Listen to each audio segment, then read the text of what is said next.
Sumber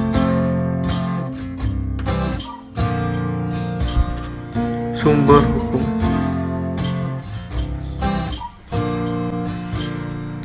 Pengertian sumber hukum. Pengertian sumber hukum terbagi atas 3.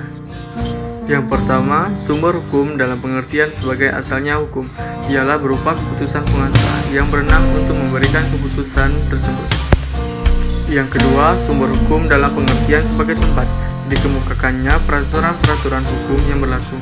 Yang ketiga, sumber hukum dalam pengertian sebagai hal-hal yang dapat atau seyogyanya mempengaruhi kepada penguasa di dalam menentukan hukumnya. Jenis sumber hukum.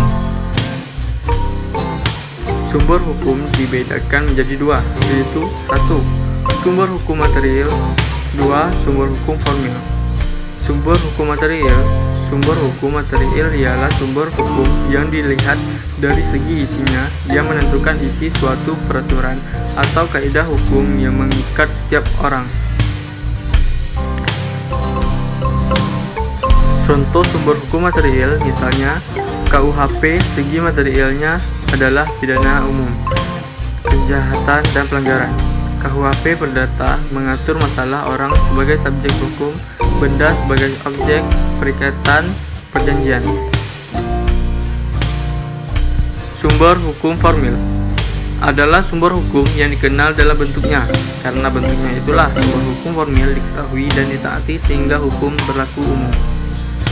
Sumber hukum formil meliputi 1. Undang-undang, 2. Kebiasaan dan adat, 3. Keputusan hakim, 4. Perjanjian antar negara, 5. Pendapat dan pandangan ahli hukum.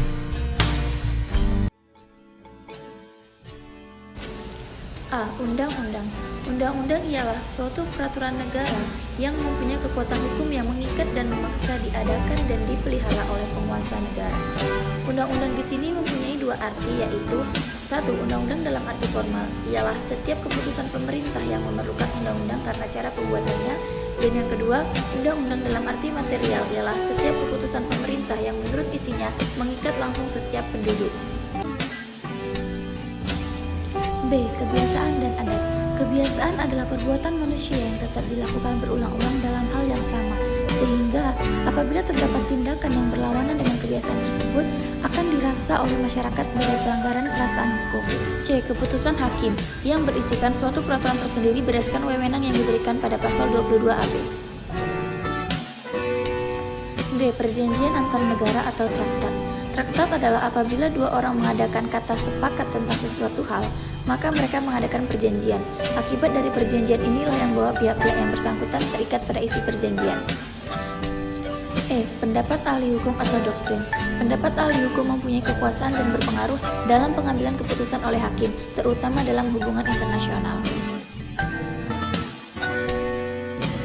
Kesimpulan, sumber hukum adalah segala apa saja yang menimbulkan aturan-aturan yang mempunyai kekuatan yang bersifat memaksa, yaitu aturan-aturan yang kalau dilanggar mengakibatkan sanksi yang tegas dan nyata. Persamaan hukum yang telah terulang dalam suatu bentuk yang menyebabkan berlaku dan ditaati orang.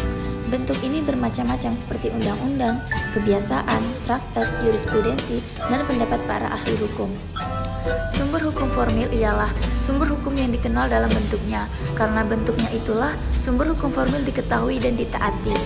Selama belum mempunyai bentuk, suatu hukum itu baru dianggap sebagai cita-cita hukum. Oleh karenanya belum mempunyai kekuatan yang mengikat.